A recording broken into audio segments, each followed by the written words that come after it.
Në komunën e Vrapçishtit, procesi edukativ arsimor është ndërprerë gjatë ditës së hënë.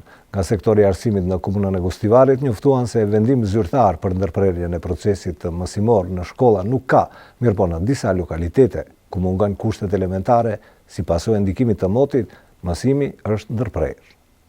Dobora që përfshiu regionin e Gostivarit ka vështirësuar edhe mbarvajtjen e procesit edukativ arsimor në disa shkolla fillore në përvendbanimet e thella rurale. Nga sektori i arsimit në komunën e Gostivarit njoftuan se vendim zyrtar për ndërprerjen e procesit mësimor në shkolla nuk ka pasur, mirëpo në disa lokalitete ku mungojnë kushtet elementare si pasojë e ndikimit të motit, mësimi është ndërprerë.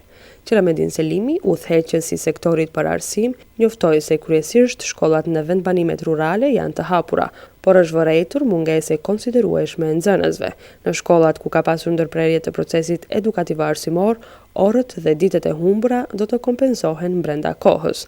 Aktualisht, nga komuna e Gostivarit nuk kanë menduar për ndërprerjen e procesit mësimor në shkolla, por nëse kushtet atmosferike në terren do të përkeqësohen edhe më tej, atëherë mund të vijë deri tek vendimi për ndërprerjen e përkohshme të procesit edukativ arsimor.